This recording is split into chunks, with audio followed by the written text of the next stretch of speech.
Hi friends, welcome to Jayas கோலம் சண்டி vlog. நம்ம சேனலில் இன்றைக்கி சூப்பரான நார்த் இந்தியன் ஸ்டைல் பக்கோடா கடி எப்படி பண்ணுறதுன்னு பார்க்கலாம்.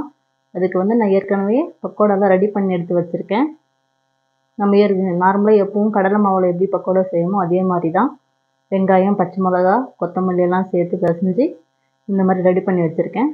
இதுக்கு ஒரு கப் அளவுக்கு நல்ல கட்டியான அதிகம் புளிக்காத தயிர் எடுத்துக்கோங்க.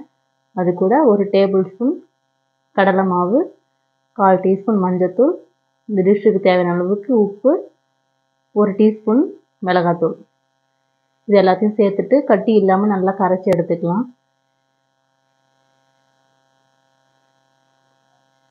கொஞ்சம் கூட கட்டி இல்லாமல் நல்லா மிக்ஸ் பண்ணி எடுத்துக்கோங்க. ரொம்ப சூப்பராக இருக்கும் இந்த டிஷ்ஷு. சாதத்தோட பிசைஞ்சு சாப்பிட்றதுக்கு அவ்வளோ அருமையாக இருக்கும். நம்ம ஊரில் எப்படி வெண்டைக்காய் மோர் குழம்பு வைக்கிறோமோ அதே மாதிரி அவங்க பக்கோடாவை வச்சு பண்ணுவாங்க. ரொம்ப டேஸ்ட்டாக டிஃப்ரெண்ட்டாக இருக்கும். இதை வந்து கொஞ்சம் கொஞ்சமாக தண்ணி சேர்த்து நல்லா கலந்து விட்டுக்கலாம்.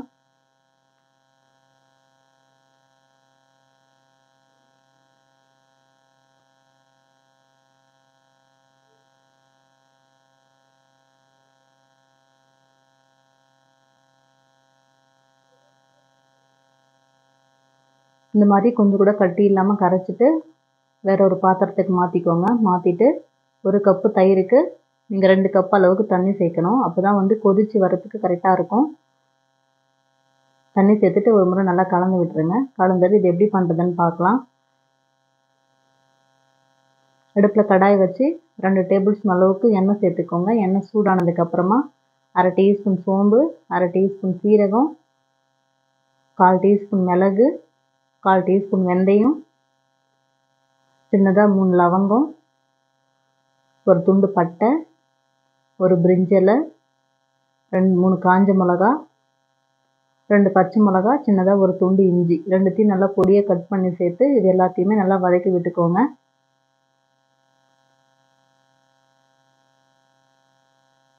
இந்த பச்சை மிளகா, இஞ்சி எல்லாம் நல்லா வதங்கி வரணும். அது வரைக்கும் நல்லா கலந்து விட்டுட்டு இதெல்லாம் பொடியை கட் பண்ண ஒரு வெங்காயம் சேர்த்துக்கலாம். நல்லா பொடியை கட் பண்ணியிருக்கணும். அது கூட ஒரு கொத்து கருவேப்பிலை, இது ரெண்டுத்தையும் சேர்த்துட்டு நல்லா வதக்கி விட்டுக்கோங்க. வெங்காயம் நல்லா வதங்கட்டும். அடுப்பு சிம்மில் வச்சு நல்லா வதக்கி விட்டுக்கலாம். நல்லா வதங்கினதுக்கப்புறமா சின்ன ஸ்பூனில் 1 ஸ்பூன் அளவுக்கு இஞ்சி பூண்டு பேஸ்ட்டு சேர்த்து அதையும் பச்சை வாசனை போகிற வரைக்கும் நல்லா வதக்கி விட்டுக்கோங்க. இது எல்லாமே நல்லா வதங்கினதுக்கப்புறமா நம்ம ஏற்கனவே ரெடி பண்ணி வச்சுருந்த தயிர் சேர்த்துக்கலாம்.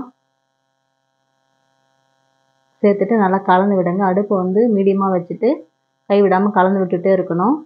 இது லைட்டாக வந்து திக்காகும். அது வரைக்கும் நல்லா கலந்து விட்டுக்கோங்க. இப்போது நம்ம அந்த பாத்திரத்தையும் அலசி அந்த தண்ணியும் அதில் சேர்த்துக்கலாம். மொத்தமாக 1 கப்பு தயிர், 2.5 கப் அளவுக்கு தண்ணி சேர்த்துருக்கேன். இது எல்லாத்தையும் நல்லா கலந்து விட்டுக்கோங்க. கலந்து நல்லா கொதித்து இது கொஞ்சம் லைட்டாக சுண்டி வரணும். அது வரைக்கும் நல்லா கொதிக்கட்டும். இந்த கடலை மாவோட பச்சை வாசனை போகிற வரைக்கும் நல்லா கொதித்து வரட்டும்.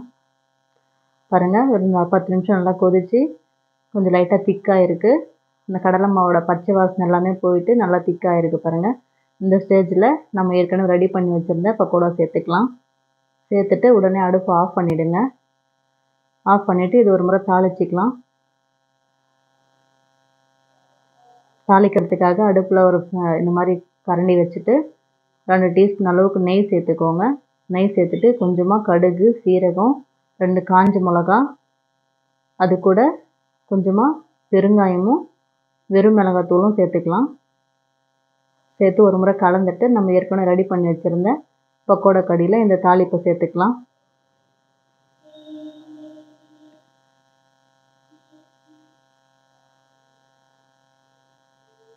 இந்த மாதிரி கடைசியாக கொஞ்சமாக தாளித்து சேர்க்கும்போது இன்னொன்று கொஞ்சம் நல்லா டேஸ்ட்டாக இருக்கும். கடைசியாக கொஞ்சமாக கொத்தமல்லியும் சேர்த்துக்கோங்க. இது வந்து ஆற ஆற நல்லா கொஞ்சம் திக்காகிடும். அந்த பக்கோடா வந்து தயிரில் ஊறும் போது நல்லா டேஸ்ட்டு சூப்பராக இருக்கும். பாருங்கள் எவ்வளோ திக்காக சூப்பராக இருக்குன்னு. அவ்வளோதாங்க, ரெடி ஆகிடுச்சு. ரொம்ப சிம்பிளாக ரெடி ஆகிடுச்சு பாருங்கள். அவ்வளோ டேஸ்ட்டாக இருக்கும் சாதத்தோடு சாப்பிடும்போது. கண்டிப்பாக ஒரு முறை ட்ரை பண்ணி பாருங்கள். இந்த வீடியோ உங்களுக்கு பிடிச்சிருந்துச்சுன்னா லைக் பண்ணுங்கள், ஷேர் பண்ணுங்கள், கமெண்ட் பண்ணுங்கள். மறக்காமல் சப்ஸ்கிரைப் பண்ணுங்கள்.